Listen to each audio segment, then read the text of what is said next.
Great. I'm going to start recording. Yeah, just to give a quick intro, the reason that we decided to do this was I was chatting to Vienna, and like we've been talking to Vienna for quite a while, who's interested in climate, and also Holly, who's interested in climate, has just joined some of our sessions, and it just keeps coming up in our meetings, and we're interested in how we can use data science and AI to help to tackle the climate problem. And so me and Vienna, it's like scheduling a hacking session for this, just to try to brainstorm some stuff. And then we thought it would be interesting to open it up to a few different people who are interested in, how can we use AI and data science to help tackle the climate issue? And this is the junto that we've hosted that I probably have the least idea about where it's going to go. But what's been great about the juntos is that we can explore things at a high level, and then if some interesting ideas come up, we can, break into what we call pods and kind of do more focused problem solving on it. So I guess this conversation is just more of an exploration about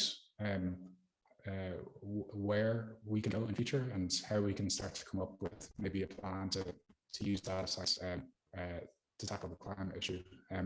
So I don't know, maybe we could do a very quick round of intros just to say like a little bit about us and our backgrounds.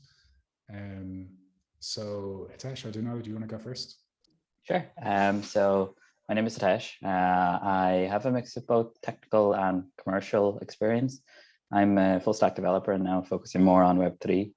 I'm currently doing my master's in computer science over in the UK on a part-time basis. And I started the project with Richard and I'm focusing more on the strategy and coordination aspects of Algovera. I believe that lowering the barriers to developing AI, decentralized AI products is going to be transformative, and that's what why I'm so excited about what we can do here in Algovera and as a community. Yeah, that's a quick intro on me, and I'll pass it on to Holly. All right, hi.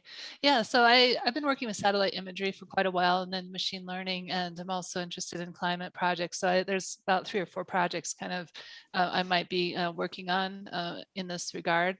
And so I've been doing a lot of, the best place for me is really NeurIP's climate workshop, in terms of seeing all of the different ways that you can apply it to their, to climate in terms of, water, air, even methane. So it's quite amazing if you start looking through those papers, what they can detect, and biodiversity, all kinds of things. So yeah, so that's really my primary focus in life, is to use machine learning and mostly remote sensing to detect climate change. And how can we work with that?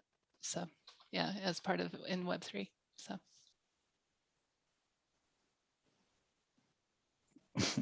yeah, sorry, Romeo. Hey everyone. So this is near and dear to my heart.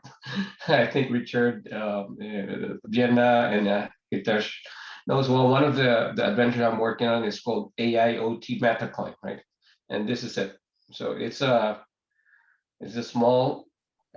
coin, right? It's a coin, it's a sensor, and it's a miner, right? So this is where we're building. It's powered by solar, and what it does, it's actually detects temperature and humidity data sets, and the idea is to send those data sets to our blockchain platform. And I mean, through that community sharing of information, we are going to incentivize our community with our own utility coin. So that's one of the key projects I'm working on, and I already have the prototype. This is working, and I kind of got some VCs and grants in the next few days. Now we're going to be pitching with some Silicon Valley investors for some grants for this project.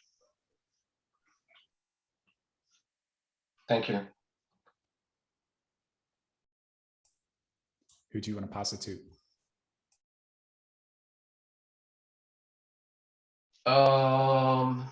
Let's go with Frida. Cool, awesome. Hi, so I'm based in Sweden and I do like music most of the time, and love how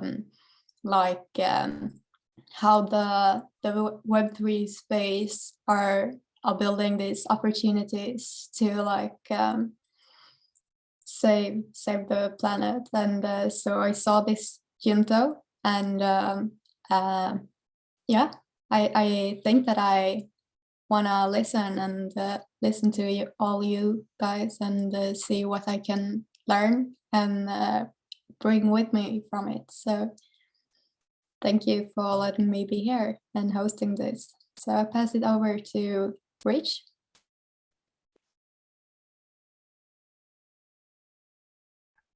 Oh, hi, thanks everybody. Sorry, I was a tiny bit late there. My interest in AI stems mostly from my belief that there's no such thing as AI, that AI is actually enna, it's natural intelligence, just happens to be expressed through us. And I sort of think of everything in terms of that, like human creativity and imagination, consciousness, all of these things are just manifestations of nature. And so artificial intelligence is really that as well. And so I'm really fascinated at where what I think of as ecological intelligence, which is the sort of inherent intelligence of systems, interfaces with how AI is evolving. And I'm mostly interested in how AI can get us to think differently, how it can get us to have different philosophies about reality, including the reality of this climate crisis that we've created. So not so much interested as much in the fully practical application of AI to solve problems as I am in the way that AI can help us think differently about our own intelligence and where it comes from, and so that we might be more intelligent, not to create crises and suffering and all that goes with climate change. So I'm just really interested in listening to how people are thinking about it, and I want to have a sense for where it's going.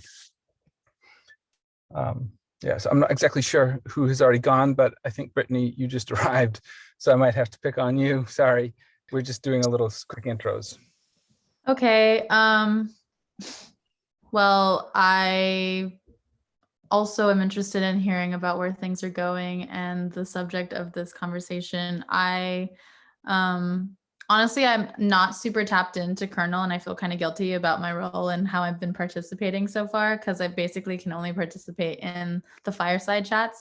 And so I'm actually just really excited to finally be able to come to one of these side events. So yeah, I mean, if I have to intro myself a little bit, I am one of the work stream leads of MMM over in Gitcoin DAO, which is a marketing team. And so that's what I've been sort of preoccupied with. But I'm happy to be here, and I'm excited to see or hear about the conversation. Marketing and memes, right? Yeah. Yeah, exactly. Richard, yeah, you can go first and then I'll follow up. Okay, cool. Yes, so I'm Richard. I'm in kernel block 4 as well, and we've started working on Algovera, which is basically, we're trying to figure out how to do decentralized AI to build apps that are useful for the world. And so not just commercial apps, but things that are generally good for humanity, if possible. And so, yeah, we've been running these juntas recently. Some of them are on like the benefits of AI decentralization. We've talked a bit about AI ethics. And I was saying at the start that one of the topics that we really wanted to touch on before kernel finishes is climate, because it keeps coming up in conversations. And yeah, we would love to start a project or a working group at some point around building things that might help to tackle the climate problem. And that was the thoughts behind this. My background is in way back, it's in mechanical engineering. So fluid dynamics and heat transfer, which is actually quite relevant to the climate. And so like I have some experience. I've looked into how they do the numerical simulations for weather and stuff like that. And even way back, tried to build a weather prediction algorithm, which idea behind this weather prediction algorithm was, could we beat these supercomputers to figure out, how hot it was going to be at a certain point of the Earth. And the idea then was that you could like trade in something like oil, as oil prices go up and down because of the weather, or maybe you could trade in wind as wind goes up and down. And so, but yeah, again, not that good for humanity. If we were to build that system now, I think it would be really interesting to use that to try and fund projects to tackle the climate, I suppose, almost like Numer AI, but for weather or something like that, like a hedge fund or something like that. That would be really cool. But yeah, after mechanical engineering, I moved on to machine learning.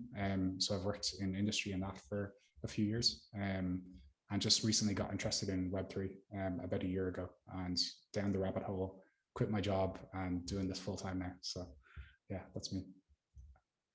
Vienna, do you want to go? Yes. So thanks, Richard, for creating this space. This is a space that has interested me for some time, and I wanted to thank Richard for like creating a space that's more holistic than the usual way we think about AI. Because in my conversation with Richard, he also cares about the process of which the research is done, and I think like that also ties into Rich's point around like, it's important that the people who are providing solutions are not recreating a problem. And I think like that's an important lens that I try to share there on like what super wicked problem when it comes to climate change looks like, and how it's important in all of our design to actively think about that. And like I say that because like one of the experience I had was collaborating with this Stanford-based research center where they were monitoring the farm and trying to just have like a bunch of modeling on like the input and output to the farm. And then when they realized that they have to also monitor the capital that goes through the farm, then suddenly they realize that they're in this complex system. And then they're like, we don't know where the capital come from, how it was produced. Like it has circulated the world a couple of times before it got to the farm. And then, suddenly we realize it's not just weather, it's human systems, it's capital systems. And I also think that the way we talk about problems these days is not sufficient in terms of, it's not just like human cause, there's also a capital component to it. So it's like Anthropocene and then Capitalocene. And that's the kind of lens that I like to think about even designing systems like AI, because I also think that we often fall into like, well, like, we are creating this AI and this AI is going to go out there to solve this problem. But actually we are, like Richard would say, like, this is already a complex system.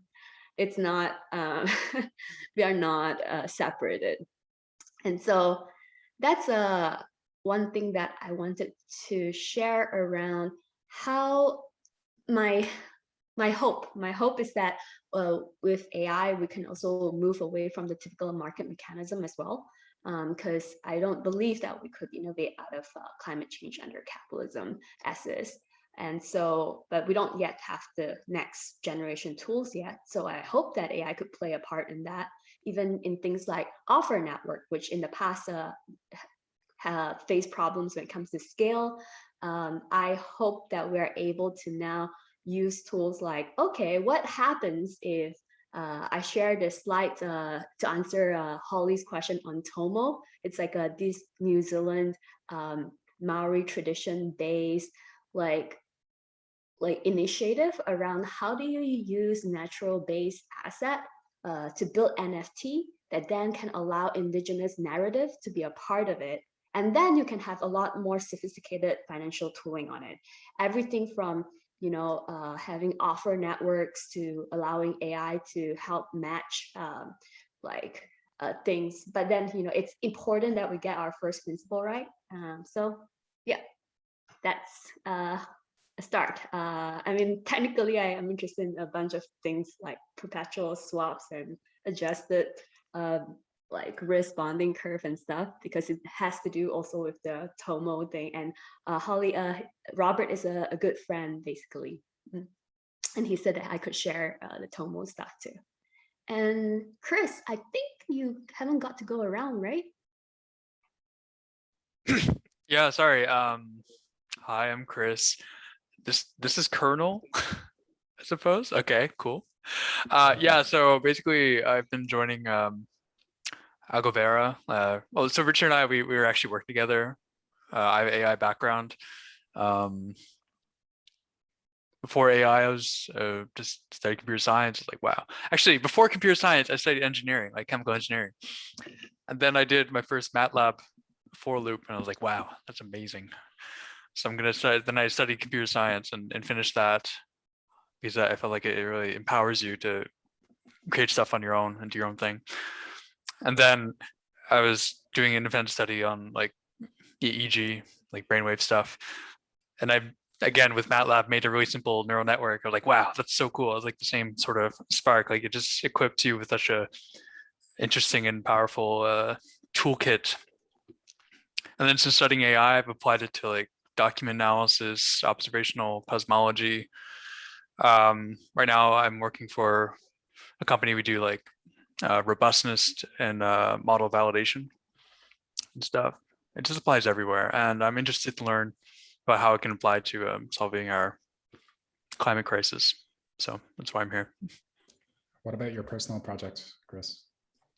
Yeah, so personally, I'm interested in doing supply chain analysis, like carbon accounting and stuff like that. So basically the way it works right now is that there's very long and like well-defined ISO standards for what are called life cycle analyses of different supply chains and products. I'm thinking if it's actually going to be like people can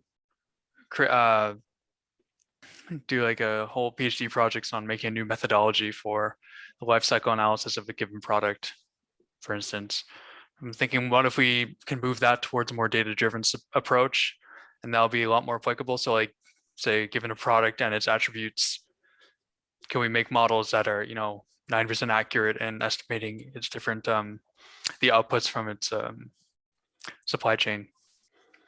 That's a specific project that I'm really interested in, and it ties into the environment. So, yeah. Great, thanks, Chris.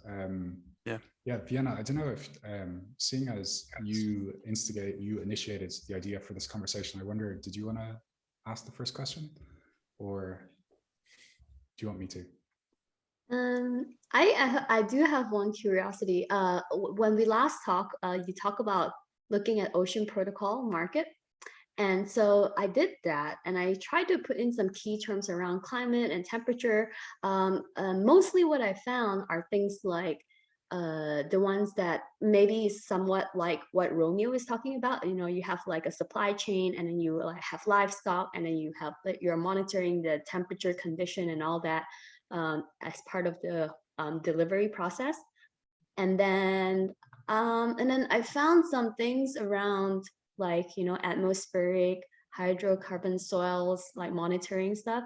Like, I'm curious if that was what you were referring to, or is there some interesting one that you're interested in? Because like, I was actually interested in like hacking on something. So. Yeah, I just went through a few different, I was just going through the ocean marketplace today, and I started to jot down some of the data sets that were relevant to climate. And I think I only got to like page 6 out of, I think like 30. And I've got something like 12 data sets so far. And I guess that's one of the things that I wanted to explore is like, are the data sets that are on ocean, are any of them useful for building something? And like, if we were going to build something, what would that be? So like, yeah, there's some about like CO2, some Chinese meteorological data, like ice caps, and really, I'm not really familiar with like what sort of models people build to help solve some problems with the climate. I haven't looked at that NeurIPS workshop that you were talking about, Holly, but that's definitely something that I'll do offline now. And so, yeah, I guess, did you come across some of these, Vienna? Yeah, I did. Like maybe they're not good enough as data sets. So yeah, I'd be interested to hear your opinion, whether you thought like we needed to add more data sets to the ocean marketplace that were useful, or that sort of thing. Yeah. So the one disappointing thing for myself personally is that they are all very much still like very physical, like okay, so one lens that I've been thinking about this is that how is it that climate change has been a thing that's going on for 3 decades and hasn't been resolved? And I felt like part of it also is interlinked with so like Chris, maybe I personally have some interest in like neural networks in terms of human minds and like behavior change and not just that, but like, you know, how can collective action be done in using smart contracts? But that's just to say that, you know, I think like a physical only solution is not going to be sustainable. It can, however, be a starting point for us. So, I mean, I don't see anything there that is immediately like appealing to how I would love to see this kind of more like sacred and science like playing together, the kind of indigenous and like future technology coming together, or like more radical market type stuff, or even accounting for the effect of capital. So having said that, like maybe I can open it up to the floor to see if anyone else is interested in some kind of exploration.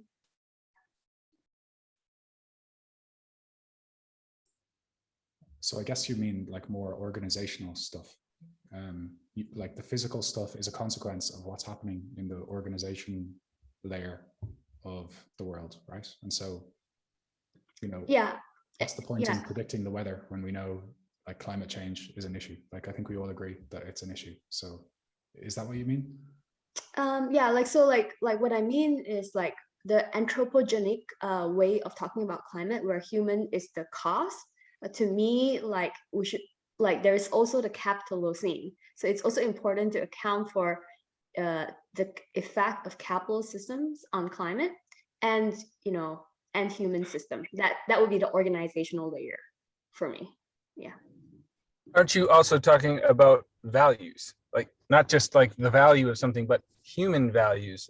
I once did a talk on the Anthropocene where I mapped out how environmental systems, you know, and ecologists have divided the world into its ecosystems and how each of them has this threshold that if we cross this threshold, it's, you know, the ecosystem loses its capacity to heal. And as I was looking at this huge chart of all the different systems of the planet, the hydrological system, the land use systems, the, you know, all the sort of environmental systems, but nowhere in that chart, it's called the planetary boundaries framework. Nowhere in that framework is the actual anthropos included. So we use it to define the Anthropocene, but then conveniently leave out the anthropos. In other words, the human values dimension of these problems. And so I don't know if that's what you're getting at, Vienna. But I also was thinking how when I listen to people talk about AI, who work in the AI, who create, you know, who are building AI, the data sets do appeal to them. You know, like in some ways, like this is the most appealing thing we can create with AI, are compelling data sets, because we are data people, we value that data. And so I think, I don't know, there is a kind of feedback loop there that could be expanded, I think, too. I'm not sure if this is making any sense. If I can chime in a little bit on that, and again, I think one point we talked about it, Rich, you know, and how do we appeal first to consciousness? Because I think everything that we are doing right now, the results of where or what we achieve, you know, through collective cooperation as human beings, is, you know, there are good results and bad results. And right now, I mean, the climate change and global warming could be a byproduct of modernization, industrialization, and etc. But I think if we can connect, you know, the narrative of AI and how AI can actually help change the consciousness of people, I think we need to start from that. And again, there are a lot of things we can do around carbon if there's enough brain power and energy focused on doing that. But right now, I think the most important thing really is to bring, you know, that massive global consciousness about how to be conscious about, you know, about the things that are creating this negative impact to the environment and to climate and to global warming. So one project that I'm working, and I can't say too much because it's just in the beginning stages, but it's for supporting non-human marine life, with a DAO.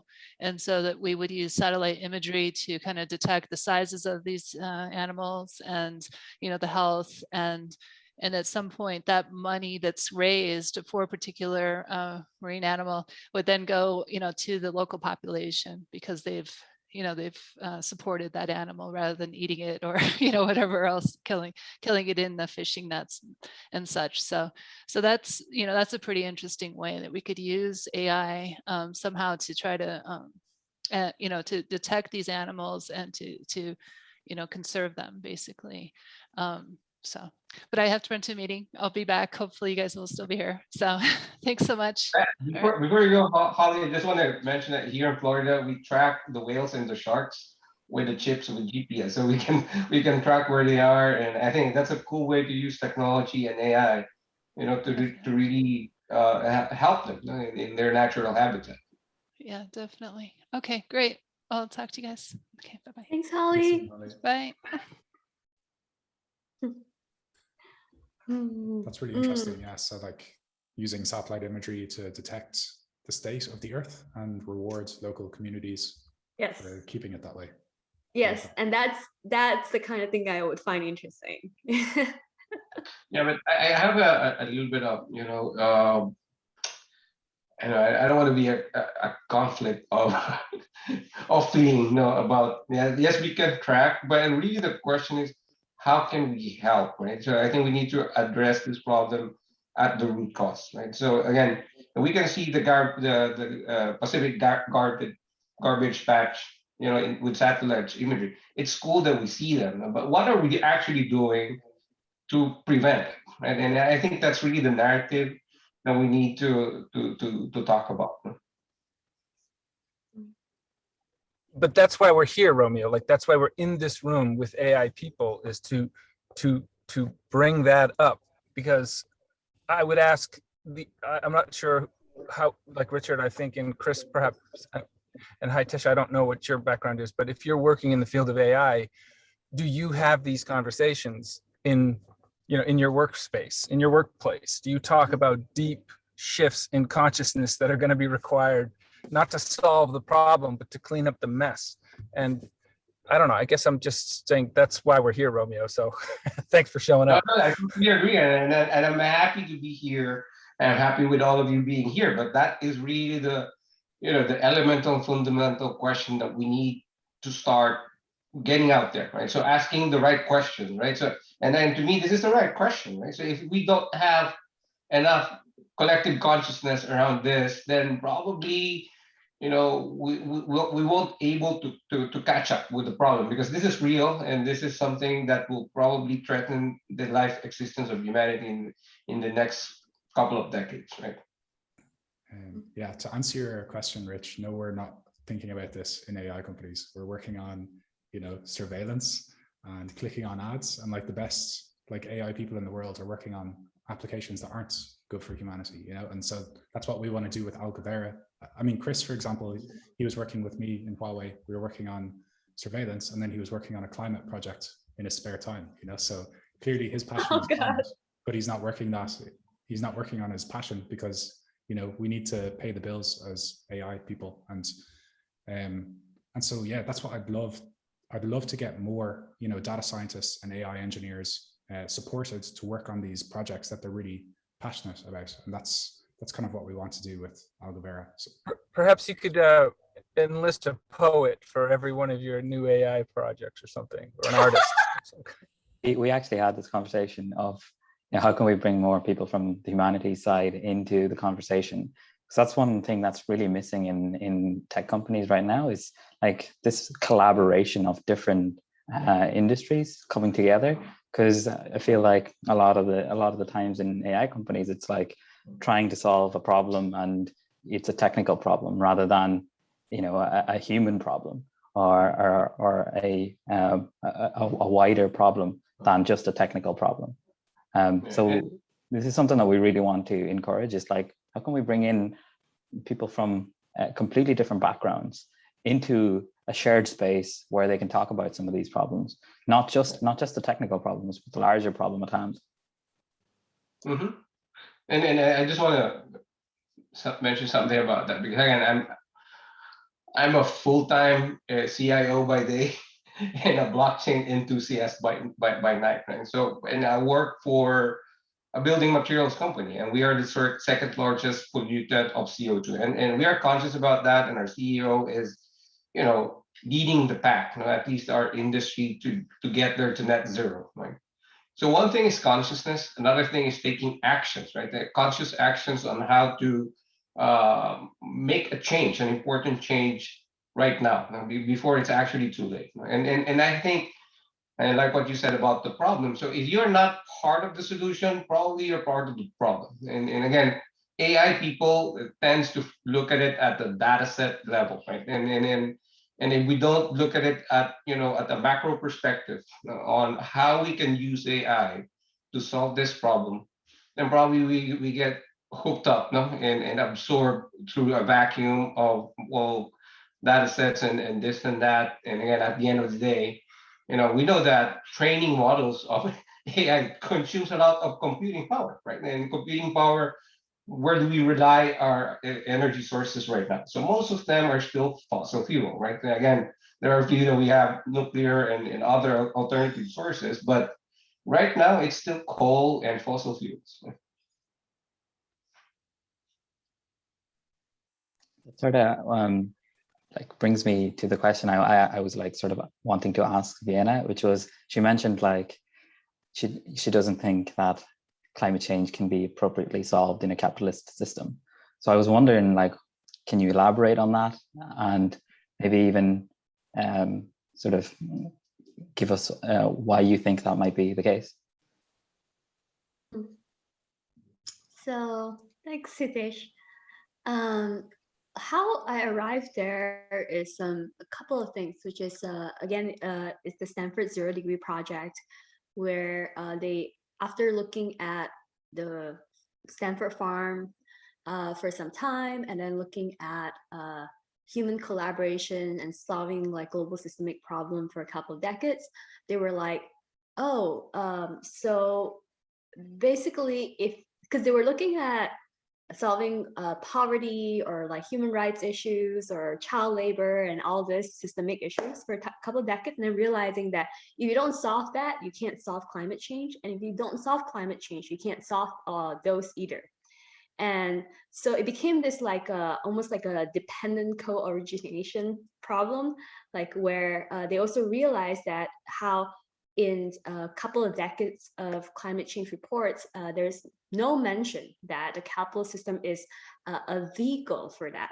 So we often talk about it as if it's like a neutral technology. But if by design, it doesn't account for externality in its design, then it becomes a part of the problem.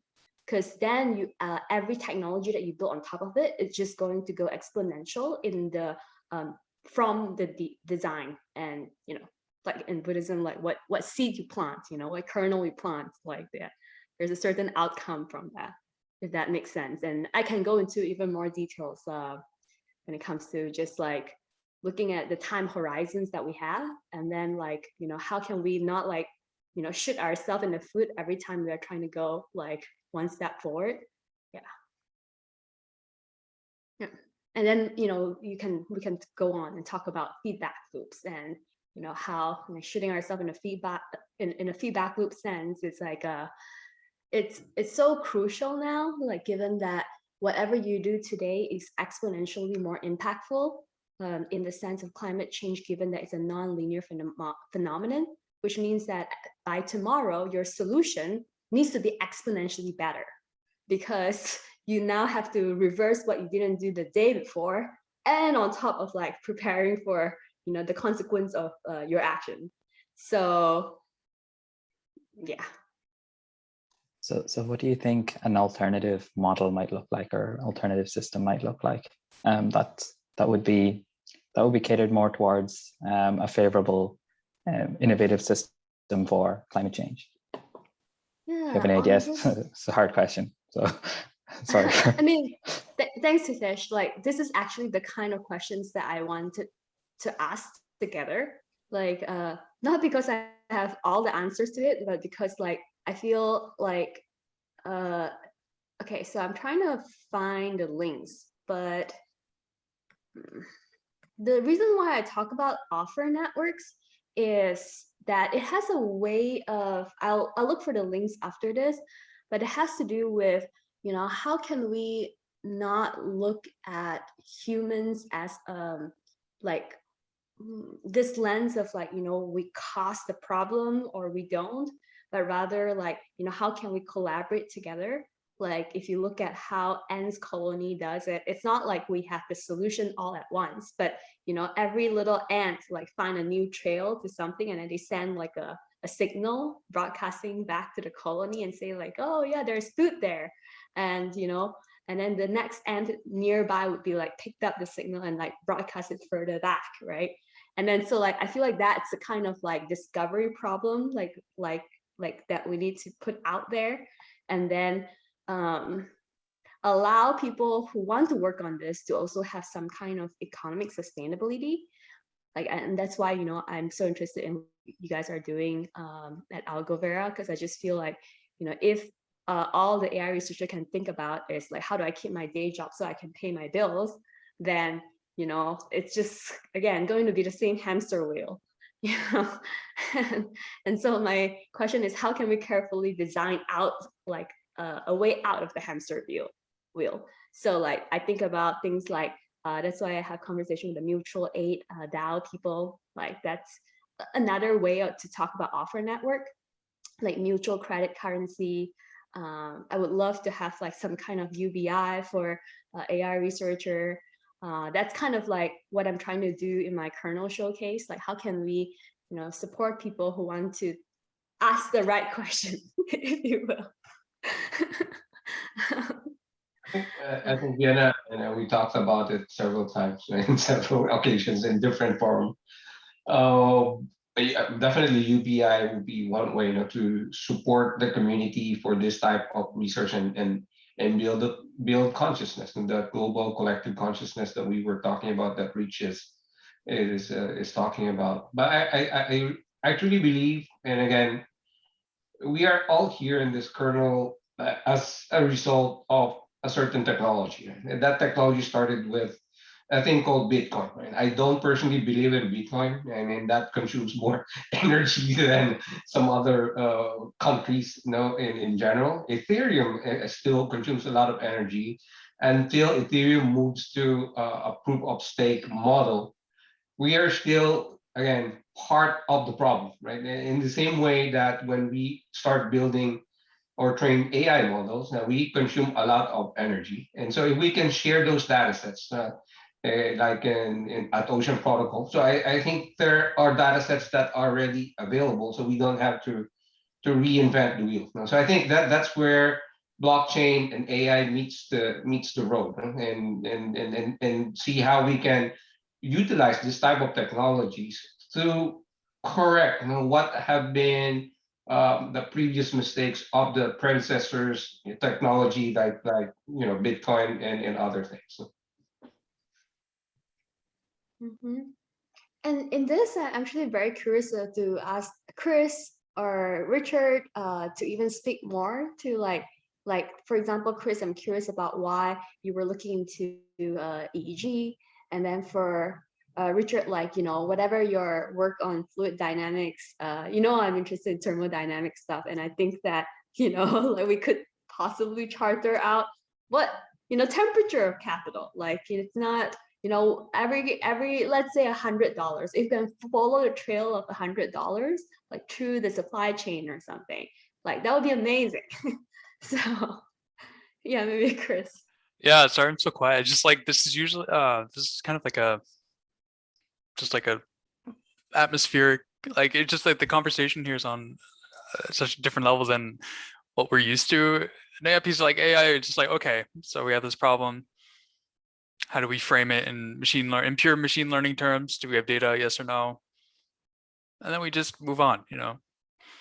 We do have some like kind of more ontological conversations like, oh yeah, our GPUs consume stupid amount of energy. This isn't ethical. Or the application or the potential application of our stuff, is that ethical, and so on. So yeah, kind of just listening a lot. So I'm trying to think where I can plug in though. I don't know. Like one of the things I think is an issue for because our consumption is obviously having massive effects on our environment and the world, but that these effects, well, these effects are mostly hidden to consumer and on purpose, so you can't even be an informed consumer in today's society or whatever, because you have no idea what the implications of your supply chain and so on, of every single retail decision and so on are. So that's kind of like a problem I'm interested in. I think it can be part of the solution. Obviously, it's multifaceted on many levels, but I'm interested in exploring that at least. Well, I have a thought. Is it okay, Richard? Or did you? Please. Yeah, cool. So like, I'm thinking about like, how do we make the companies to like want to have their data on a blockchain, and so it can be like open for everyone.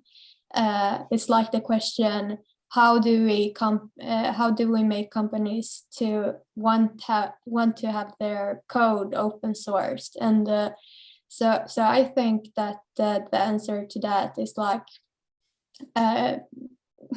creating this like between us, between people, like this, like kernel text speak about this shared truth, and I think that the climate change that can be a motivator, like have companies to want to store their data open for everyone, or not open for everyone to see, but available like to people that wants to create like AIs and machine learning from the data, so it can be like, so I think that's also a part of the solution, to make them willing to give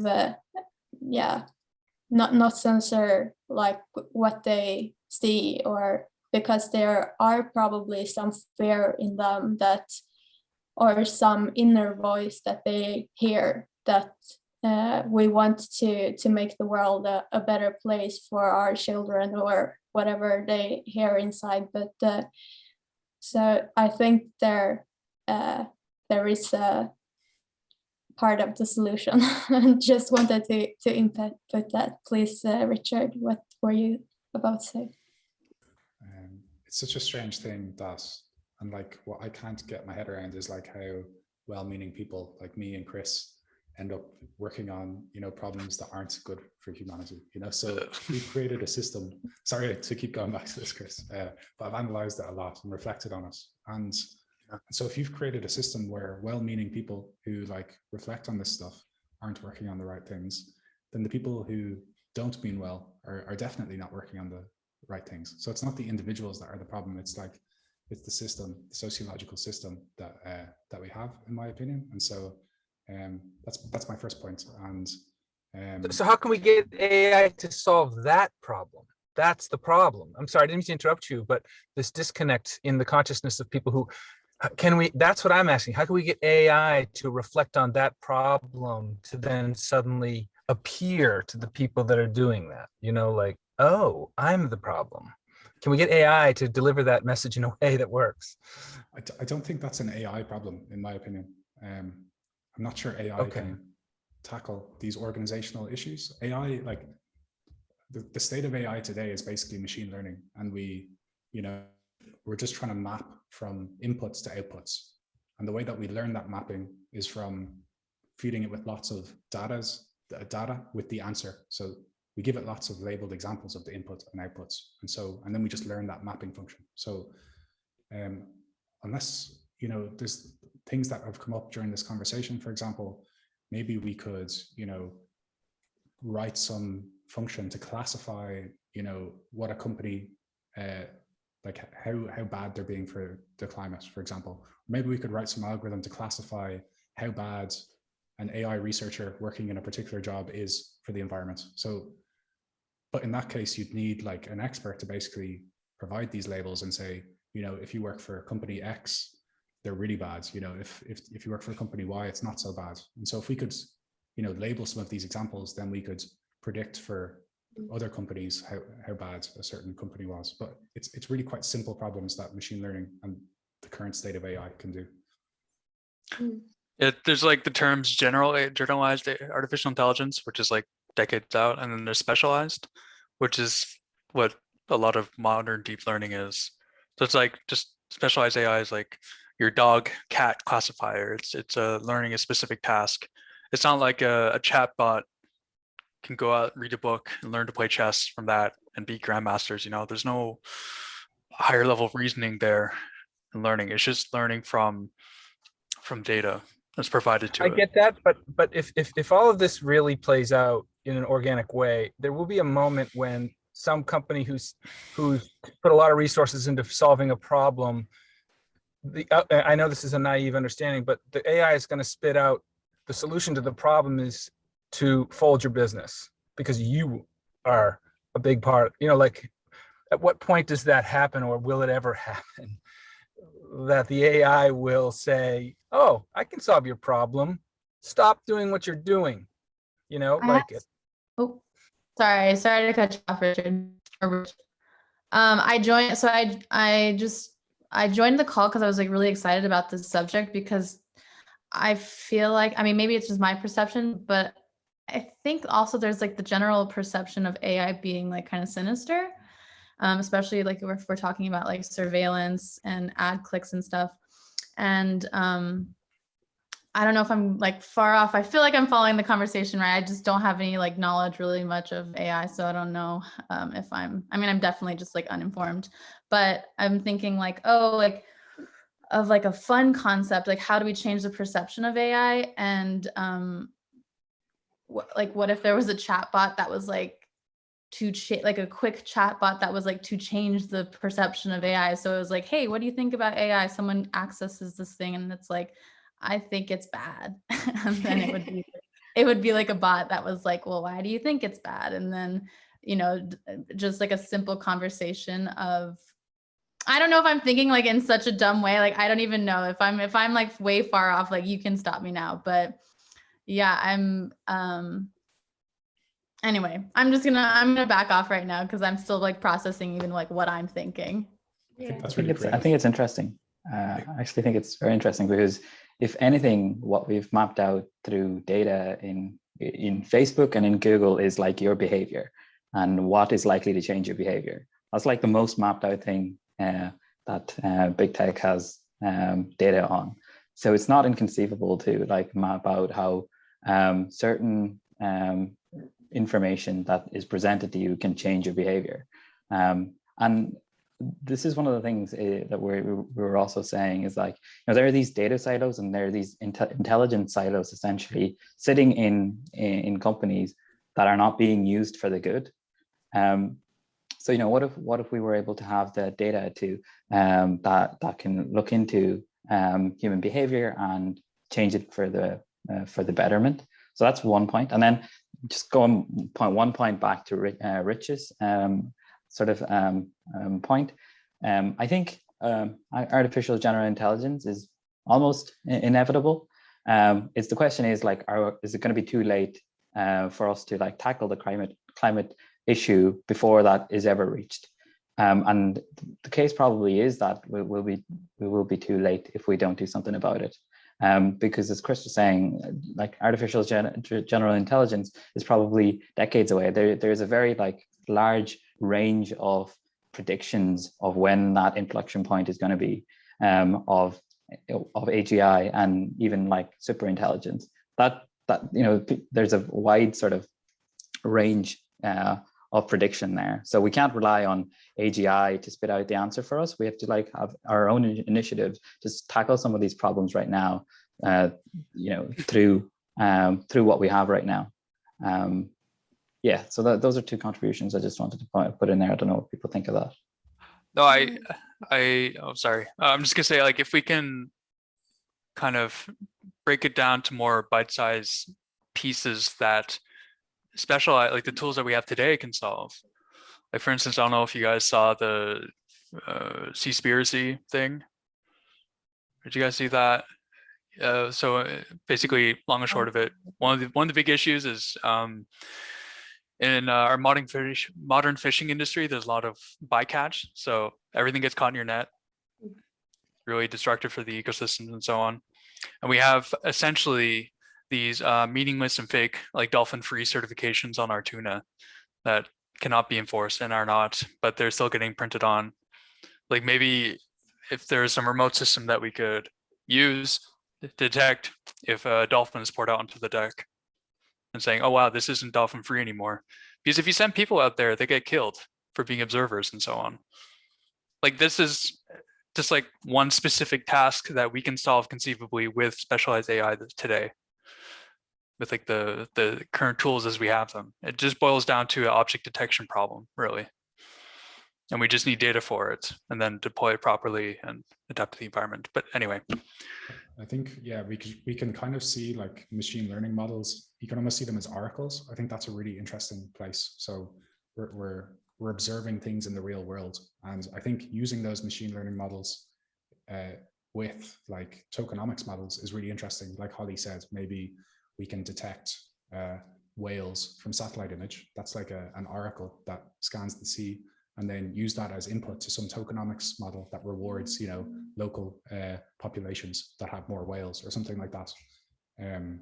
So I think that's one interesting way, is as oracles. And then the other way is like to create awareness, whether that's what Holly does in terms of generative art in relation to the climate, which, because it gathers so much attention, it brings attention to climate. Or even like the chatbot idea is really interesting, because these like language models are trained on huge amounts of human text, like all of the text on the internet, for example. And so if we can like, if we type in the start of a sentence, it will complete that sentence. And maybe that can show us like our own biases as a human species who writes text on the internet or something like that. And so if we start to write sentences about the climate and it keeps finishing them as like something that's clearly biased, I think that would be a really interesting way to probe all of the text data on the internet and find these. So yeah, so like oracles and like, I guess, awareness creating tools as well, potentially. While you guys were talking, I was like, oh, you're like, I'm thinking about a lot of different types of books. I was like, oh, there's The Social Life of Money. There's like, The Dawn of Everything. I really recommend this. And then there's also like How to Laugh in Ironic Amusement During Your Existential Crisis, which has a bunch of memes and poems in it. And the only reason why I talk about this is because like, I do think that we need like in Romeo's word, revolution, but I'm thinking of like, it is kind of, I don't know if this is what Ocean Protocol was supposed to be, but we do need something that uplifts everyone. Like ideally there's like 1,000, AI researchers working on different facets of this problem. And then like, and that they have some sustainability on like continuing this. So that's that's my humble hope for the future, because in a way, like I definitely empathize on like both sides of it in terms of like how like with like what Rich is saying, like I also do feel like there's so much like even this book alone, when it comes to like your existential crisis, like and laughing in amusement of that is already of such a rich field, because it's like, we do have an amazing mind, boundless mind already. So like if we do have algorithms, I sometimes think about it as like our economic pocket monster. Like I think I told some of y'all this, like a Tamagotchi that can kind of reflect to you like, oh, what is your relationship to something right now? It's just getting you to reflect on that. And these are projects that I have friends who started loving AI. This Ben Gorzel and other the Institute of Noetic Sciences people, they started this, and then so that's an interesting area. And then, you know, when it comes to the Oracle stuff, like I definitely think that, you know, a lot of new indices can be created that measure well-being in a more ecosystemic, holistic, that also accounts for individuals. That can be done as well. And I was sharing my good friend's work, Bobby, that's something that she looks into quite a bit. And then, you know, she also go to the extent of getting, you know, like service level agreements with like even say AI researchers and their companies, for example.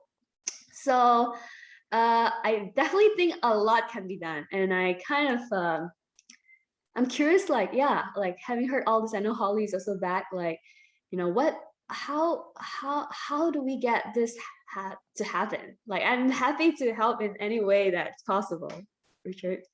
Yeah. And Hitesh too. Yeah, I guess like we're trying to work on the organizational side where we empower AI researchers and data scientists to work on what they're passionate about. And our hypothesis is that if we allow them to work on what they're really interested in, it won't be, you know, clicking on ads and surveillance. It's more likely to be things that are good for the planet. That's our hypothesis. Maybe we're wrong, but so I guess we're working on the organizational side.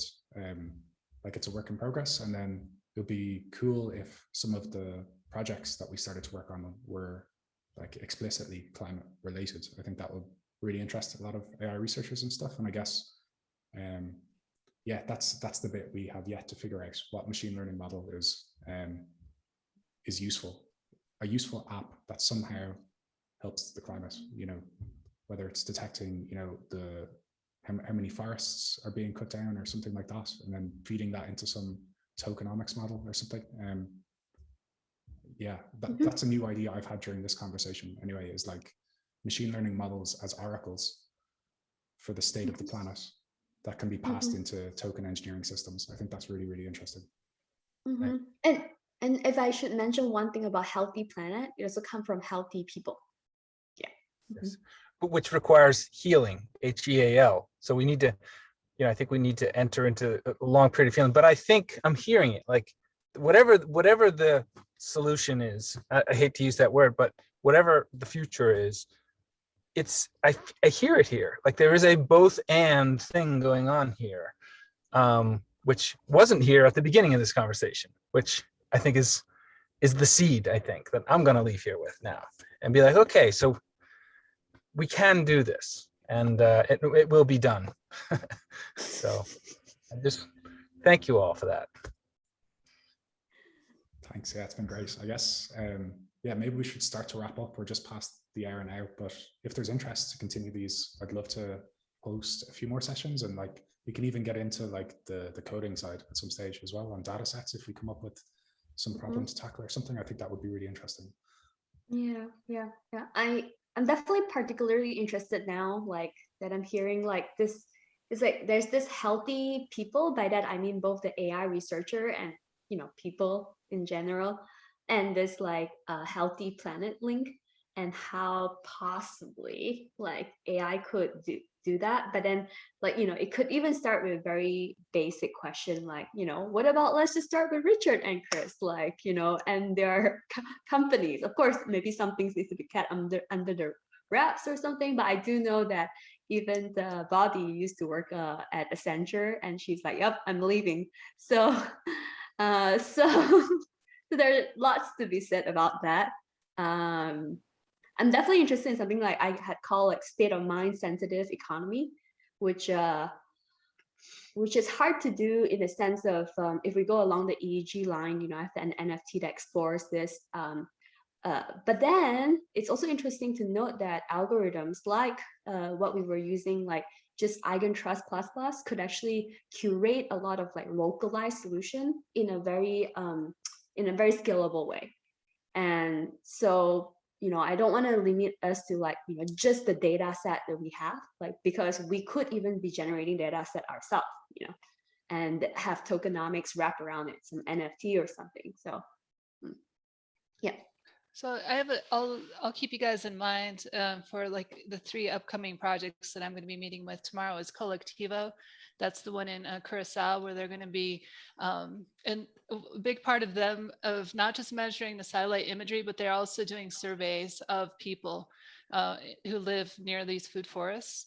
And so that's a pretty interesting, that's kind of feeding into this currency also. So I think that's a pretty interesting way of handling it. So I'll be meeting with them tomorrow. And then on Tuesday with Regen Network, that's Gregory Landois, and he's interested in doing more work with indigenous communities. And so I'll be meeting with them also. And they, like I was saying, they use AI to kind of, determine like how healthy farms are. And then let's see, a third project was the interspecies money one. And I won't be meeting with them until December, but that's also going to involve AI. So I'll also, so I'll start trying to, decide, see if there's a project that we can work on in partnership with them too. So. Sounds amazing. Yeah.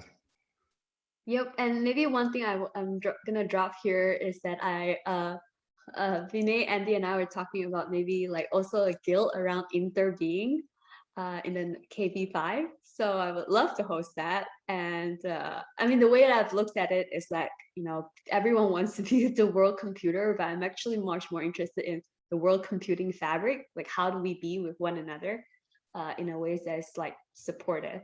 So that's like my last drop for the day. Thank you so much. Thank you. Great. This is amazing. Thanks everybody for joining and to have all this different perspectives. It was great. This is exactly what we want to start continuing to do, like get different people from different backgrounds and skills conversing and coming upon the truth, as Rich was kind of saying there. So it's great that everybody had their share of input, and we were all leaving with some sort of hope for the future. Yeah, this was great. Thank you so much. Thank you. Thank We'll you. see you out Thanks, in Web3. All right. See you.